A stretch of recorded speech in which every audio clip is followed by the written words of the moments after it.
Noviembre de 1939. Alemania y la Unión Soviética han conquistado Polonia y Alemania está en guerra con Francia y Gran Bretaña. Moscú tiene las manos libres en Europa del Este y fija su mirada en Finlandia. Pero la guerra de invierno será una amarga sorpresa para Stalin.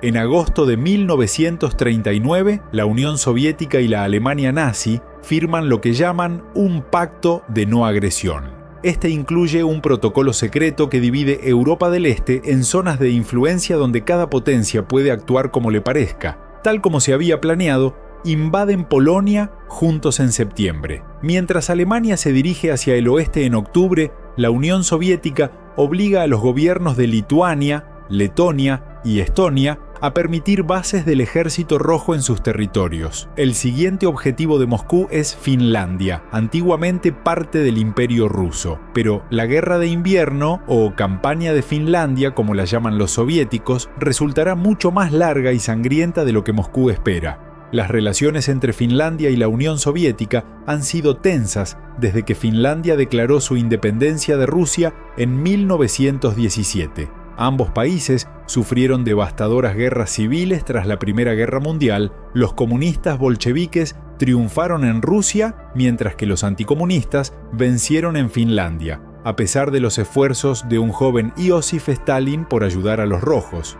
Algunos finlandeses consideraron brevemente intentar adquirir la región fronteriza de Karelia Oriental, donde la cultura y la población son similares. Sin embargo, un tratado firmado en 1920 fijó la frontera anterior a 1917, aunque Finlandia obtuvo el puerto ártico de Petsamo.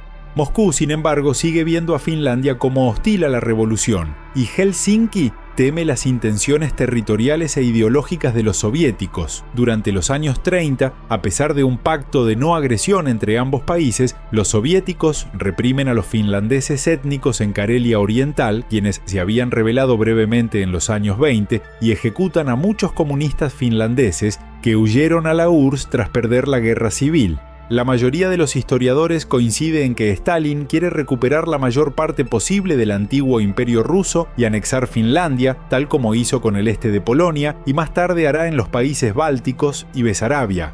A Stalin le preocupa que el Golfo de Finlandia y los países bálticos puedan servir como plataforma de lanzamiento para que las potencias capitalistas amenacen a la URSS, especialmente a Leningrado. Sin embargo, sigue existiendo el debate sobre si este temor a la seguridad pesa más que su deseo de conquista.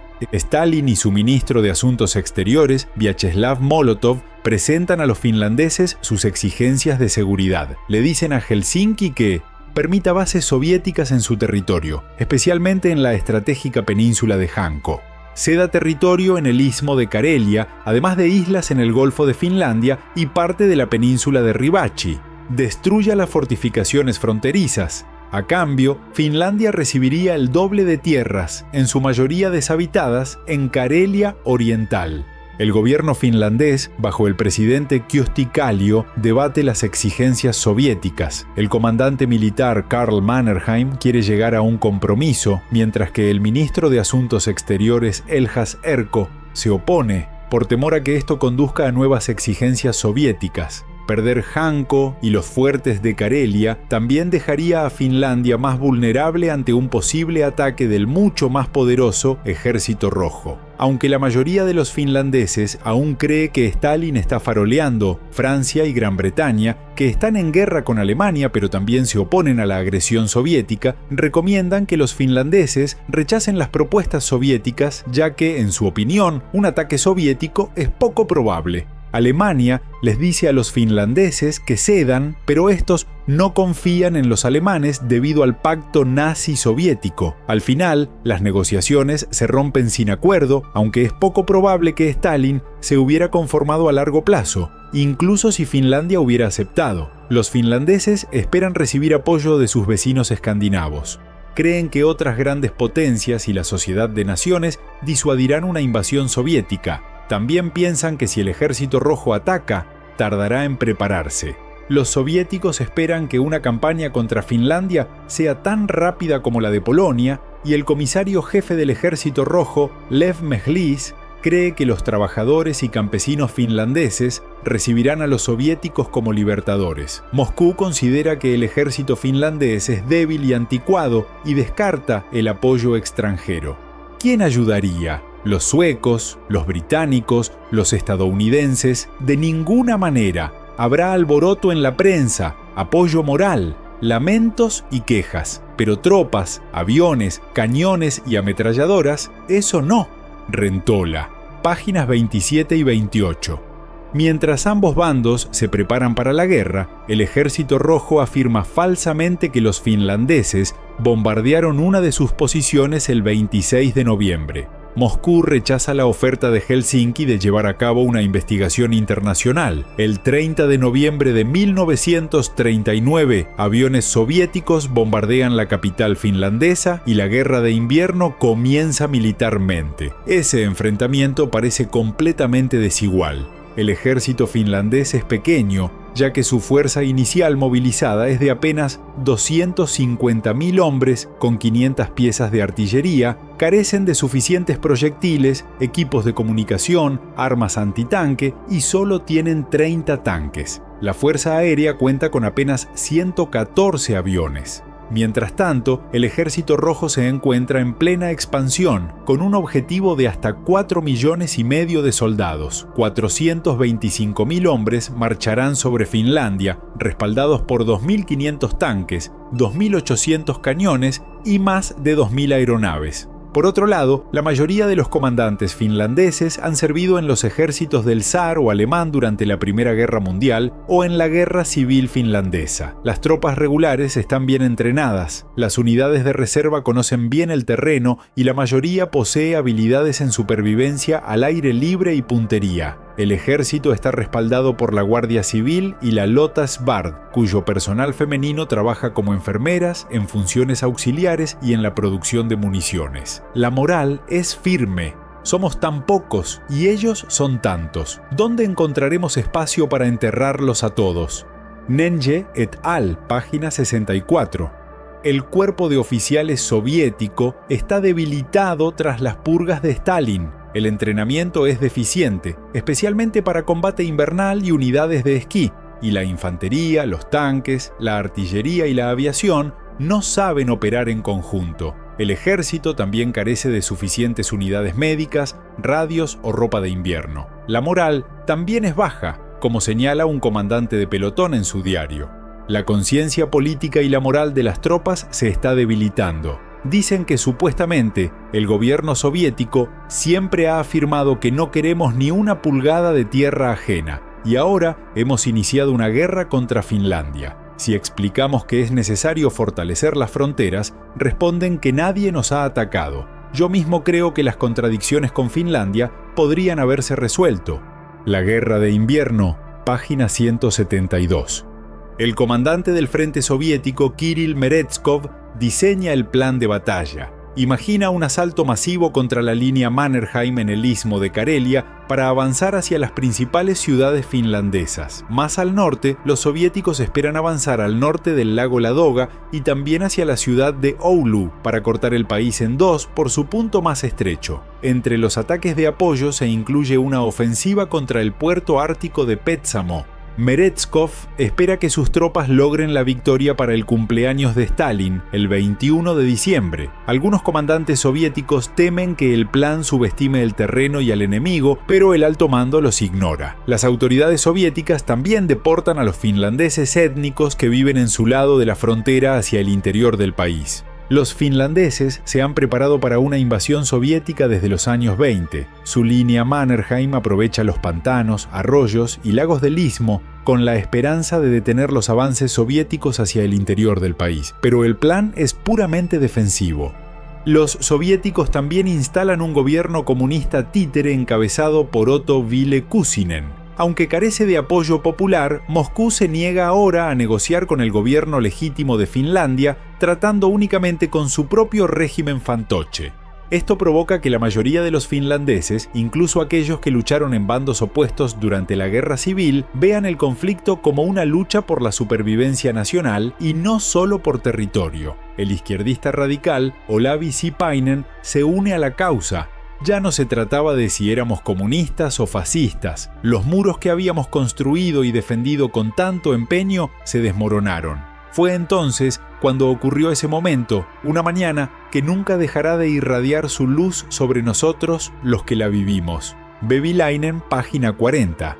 En el frente, unidades del Ejército Rojo cruzan la frontera y alcanzan la línea Mannerheim a lo largo del río Taipale, donde se topan con dificultades. A partir del 6 de diciembre, el Ejército Rojo intenta repetidamente romper las defensas finlandesas, pero la infantería y los tanques soviéticos avanzan en formaciones cerradas, convirtiéndose en blancos fáciles. El terreno pantanoso ralentiza a los soviéticos, y la artillería e infantería finlandesa infligen grandes bajas. Los soviéticos han caído en una zona de muerte planificada previamente.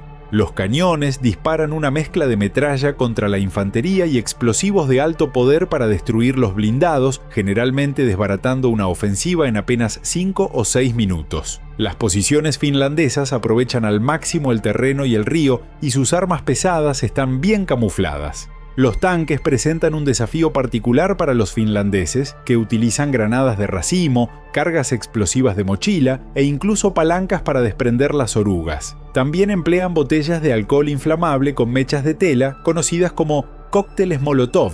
El soldado finlandés Karlo Erho recuerda la acción solitaria de un camarada contra un tanque soviético. Encendió la mecha con calma y lanzó la botella hacia el último tanque. La botella impactó justo detrás de las ranuras de admisión de aire y se incendió de inmediato, iluminando la zona circundante con su llama amarillenta. Poco después, todo el tanque quedó envuelto en fuego. «Y Kivivirta», exclamó. «Rusos asados, sin duda alguna. Engle y Paananen». Los ataques soviéticos en la zona cesan hacia el 27 de diciembre. Sus intentos de romper la línea alrededor de Kola también fracasan. Esta es la región donde el famoso francotirador finlandés, Simo Häyhä, actúa con mayor intensidad. Más tarde será apodado la Muerte Blanca, aunque en Finlandia en ese momento se le conoce como el tirador mágico. Se le atribuyen 500 bajas, lo que lo convertiría en el francotirador más letal de la historia. Pero para los soldados del Ejército Rojo, una muerte blanca aún más peligrosa es el invierno. En diciembre, las temperaturas descienden hasta los 40 grados bajo cero. Como carecen de ropa de invierno y sus capacidades logísticas son pésimas, los soviéticos sufren horriblemente por el frío y el hambre. Miles simplemente mueren congelados en sus posiciones. Las condiciones y la escasez de suministros también afectan a los finlandeses, como Vesteri Lepistö.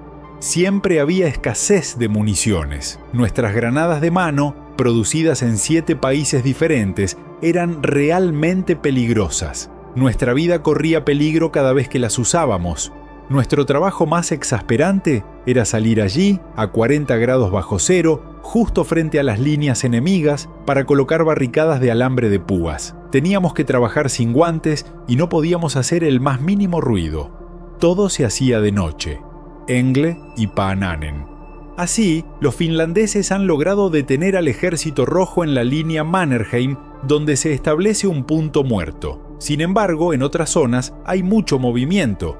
Cerca del lago Tolvajärvi, las unidades finlandesas lanzan un contraataque el 12 de diciembre. Los numerosos lagos congelados, la espesa niebla y el terreno accidentado dificultan que los soviéticos utilicen eficazmente su poder aéreo y sus tanques. El Ejército Rojo casi había cercado a los defensores unos días antes, y ahora sus soldados, hambrientos y congelados, disfrutan de un guiso de salchichas capturado en cocinas de campaña finlandesas. Una fuerza improvisada de oficiales del Estado Mayor finlandés y otros miembros no combatientes los ataca durante la noche, les inflige grandes bajas y detiene el avance soviético. También capturan artillería, ametralladoras y tanques T-26. La llamada Guerra de las Salchichas es la primera victoria ofensiva finlandesa de la guerra. Sufren 350 bajas, mientras que infligen hasta 5.000. En el centro de Finlandia, los 50.000 hombres del noveno ejército soviético superan ampliamente a los 11.000 defensores finlandeses, pero carecen de experiencia y están mal entrenados. Cuentan con muy pocos esquís y casi ningún soldado sabe esquiar, por lo que avanzan en columnas largas y vulnerables por los escasos caminos forestales hacia la localidad de Suomusalmi, que capturan el 7 de diciembre. Ese mismo día, el escritor finlandés Ilmari Kihanto anota en su diario: «La tarde era extraordinariamente hermosa en el pueblo de Suomusalmi cuando los rusos lo atacaron. Los campos nevados brillaban de blanco, las estrellas titilaban en el cielo, las auroras boreales resplandecían serenamente. Luego, un murmullo indefinido y después el estruendo de los cañones, las llamas elevándose hasta la altura del fuego, reflejadas como en un espejo mágico de la eternidad. ¿Por qué ocurrió esto? ¿Por qué los finlandeses tuvieron que defender su país con sangre?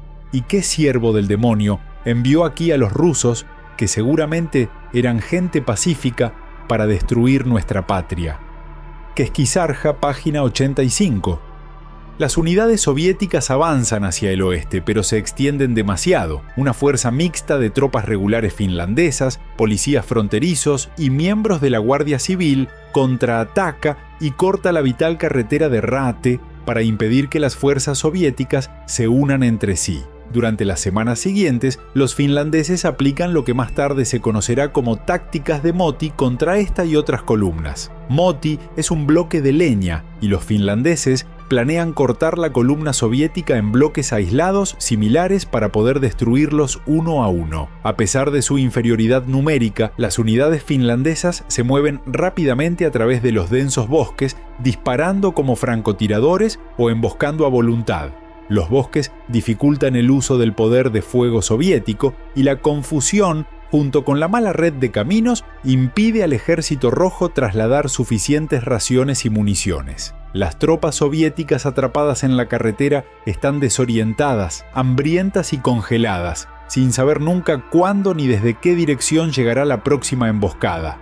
Grupos de soldados del ejército rojo intentan huir por el bosque, pero los finlandeses los derriban o los capturan. Algunos motis se rinden sin combatir al no poder moverse ni contar con refugio o alimento. Los restos de la 44ª División Soviética intentan escapar, pero los finlandeses los aniquilan hacia el 8 de enero. El comandante soviético logra llegar a las líneas amigas, pero sus superiores lo ejecutan más tarde. La batalla de Suomusalmi es una clara victoria para Finlandia. Detienen el avance soviético en el centro del país, infligen unas 25.000 bajas y solo sufren 2.700. Además, destruyen 43 tanques, 260 camiones y capturan o inutilizan otros equipos y armamento valiosos. Mientras tanto, en el extremo norte, las pocas fuerzas finlandesas disponibles luchan con fiereza, pero no pueden impedir que el ejército rojo tome Petsamo el 2 de diciembre.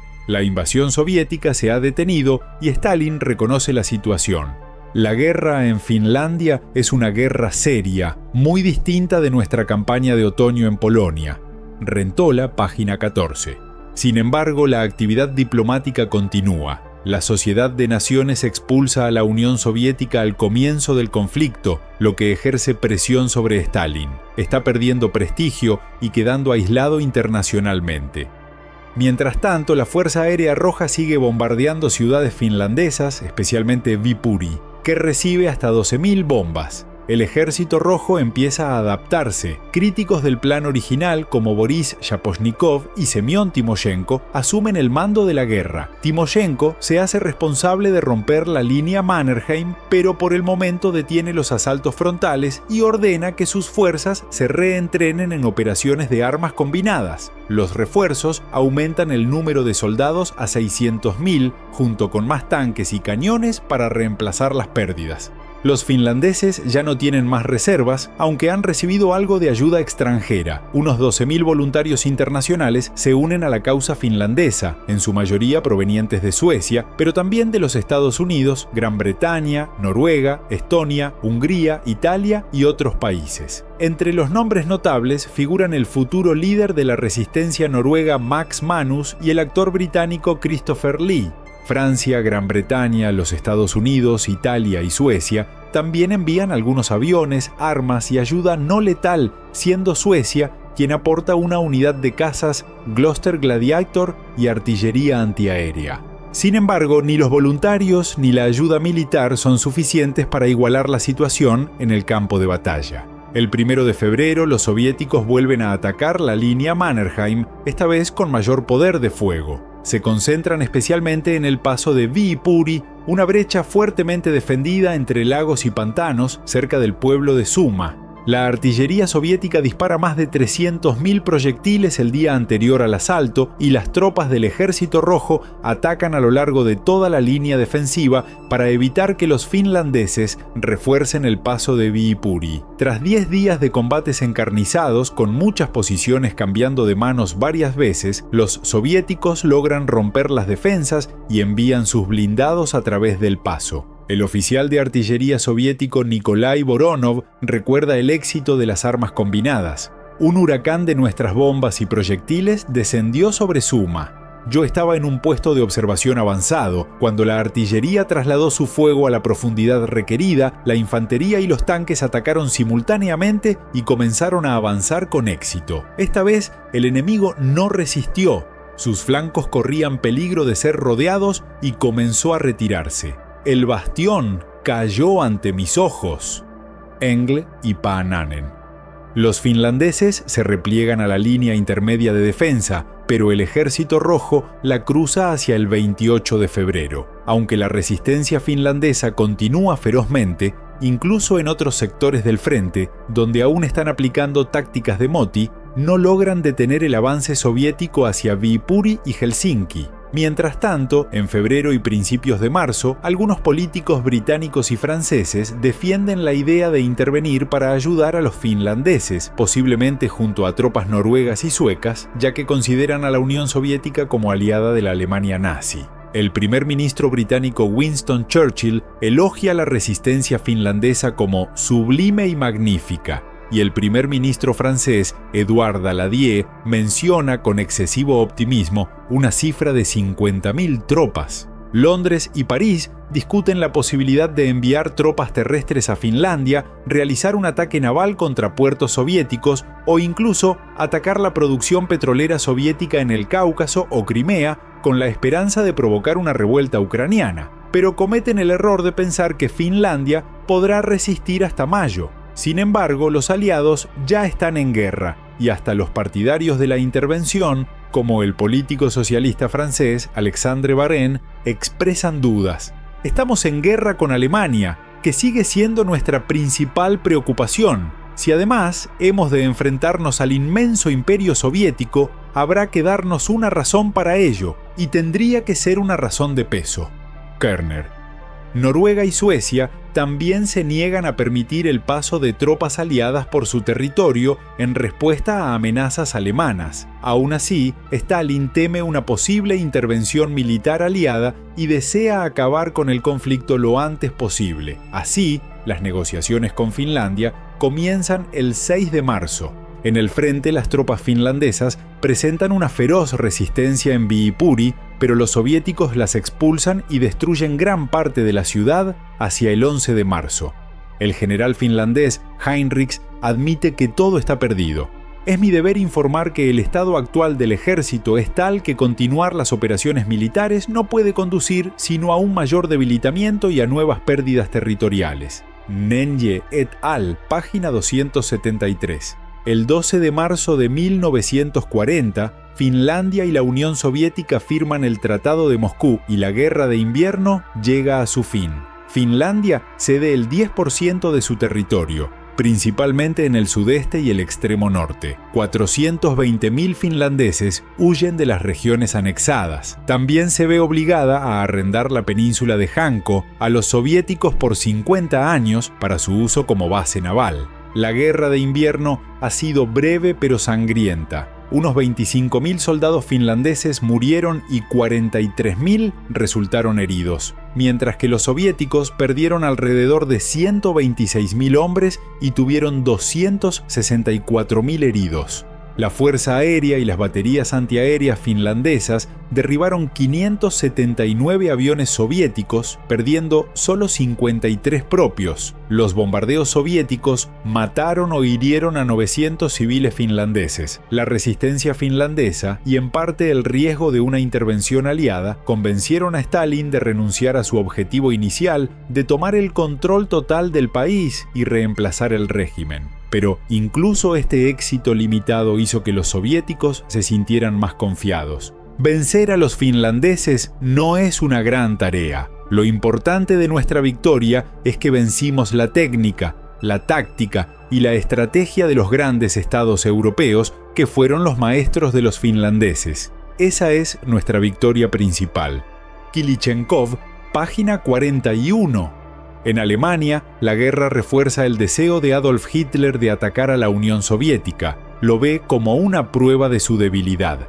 El gran terror de Stalin debilitó fatalmente al Ejército Rojo y la Unión Soviética no está preparada para la guerra. Finlandia ha preservado su independencia, pero ha vivido un trauma nacional. El sufrimiento de la población civil bajo los bombardeos soviéticos y la limpieza étnica en las regiones ocupadas deja una amargura duradera. Un soldado soviético comenta: "Los finlandeses no son crueles, simplemente no olvidan, recuerdan quién les ha hecho daño. Dios perdona, los finlandeses no". Nenye et al., página 281. Menos de un año después, los dos países volverán a estar en guerra. La naturaleza de la guerra de invierno, con su clima implacable, la inmensidad del campo de batalla y las doctrinas opuestas de finlandeses y soviéticos, la convirtió en uno de los conflictos más singulares de la Segunda Guerra Mundial. A nivel táctico, batallas como las de Suomusalmi o Tolvajärvi exigieron a los finlandeses utilizar todo lo que tenían a su alcance, mientras que el Ejército Rojo tuvo que adaptarse a una forma de guerra completamente inesperada.